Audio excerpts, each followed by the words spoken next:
ഓം നമ ശിവായ. അപ്പം ഞങ്ങളുടെ ഒരു പുതിയ വീഡിയോയിലേക്ക് എല്ലാവർക്കും സ്വാഗതം. ഓം നമ ശിവായ ഉച്ചരിക്കാതെ നമുക്ക് ഈ ഒരു വീഡിയോ നമുക്ക് സ്റ്റാർട്ട് ചെയ്യാൻ പറ്റില്ല. കാരണം ഏറ്റുമാനൂർ മഹാദേവ ക്ഷേത്രത്തിലെ 2026 ഉത്സവത്തിന് തുടക്കം കുറിച്ചിരിക്കുകയാണ്. കുംഭമാസത്തിലെ ചതയ ദിനത്തിലാണ് ഏറ്റുമാനൂർ മഹാദേവ ക്ഷേത്രത്തിൽ കൊടിയേറുന്നത്. ആറാട്ടുൾപ്പെടെ 10 ദിവസത്തെ ഉത്സവമാണ്. ചരിത്രപ്രസിദ്ധമായ ഏറ്റുമാനൂർ മഹാദേവ ക്ഷേത്രം എന്ന് പറഞ്ഞാൽ പാപങ്ങളെല്ലാം തീർക്കുന്ന ഭക്തരക്ഷകനാണ് ഏറ്റുമാനൂരപ്പൻ.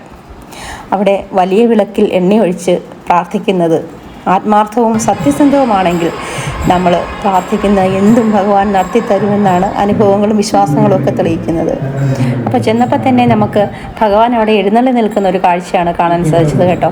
മനസ്സിന് ഭയങ്കര ഒരു സന്തോഷമാണ് അപ്പോൾ നമുക്ക് തോന്നിയത്. പിന്നെ അകത്ത് കയറി തൊഴുത് നമ്മൾ വലം വെച്ച് വന്നപ്പം ഭഗവാനെ എഴുന്നള്ളിച്ചുകൊണ്ട് നിന്ന ആനകളൊക്കെ അവിടുന്ന് അവരുടെ റെസ്റ്റിംഗ് ഏരിയയിലേക്ക് പോകുന്ന ആ ഒരു കാഴ്ചയാണ് കേട്ടോ കാണാൻ സാധിച്ചത്.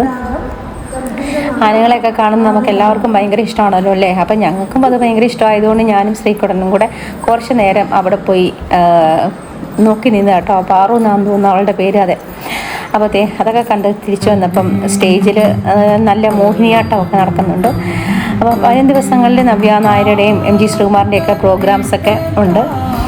അപ്പം കാണാൻ സാധിക്കുവാണെങ്കിൽ വരണമെന്നാണ് വിചാരിക്കുന്നത്. അപ്പോൾ കുറച്ച് നേരം ഞങ്ങൾ പ്രോഗ്രാംസൊക്കെ കണ്ട് അവിടെ നിന്നു. പരശുരാമൻ സ്ഥാപിച്ച കേരളത്തിലെ 108 മഹാദേവ ക്ഷേത്രങ്ങളിൽ പ്രാധാന്യമേറിയ ഒന്നാണ് ഏറ്റുമാനൂർ മഹാദേവ ക്ഷേത്രം.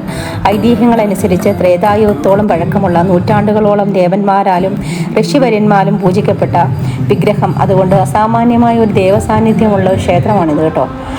പിന്നെ നമ്മൾ കൃഷ്ണൻ്റെ അമ്പലത്തിലേക്ക് തൊഴുത് പിന്നെ നന്ദി ഭഗവാനോട് കുറച്ച് കാര്യങ്ങളൊക്കെ എനിക്ക് പറയാനുണ്ടായിരുന്നു. അതൊക്കെ ഞാൻ പറഞ്ഞു. അപ്പോൾ 8ാം ഉത്സവ ദിനമായ രോഹിണി നാളിലാണ് 7 പൊന്നാനയെ എഴുന്നള്ളിക്കുന്നത്. അപ്പോൾ ഞങ്ങൾ തൊഴിലൊക്കെ കഴിഞ്ഞ് തിരിച്ചിറങ്ങിയപ്പോൾ എപ്പോഴും കണ്ണിലെടുക്കുന്ന ഒരു കാര്യമാണല്ലോ ഉത്സവപ്പറമ്പിൽ ചെല്ലുമ്പം നമ്മുടെ ഈ ചിന്തിക്കട എന്ന് പറയുന്നത്.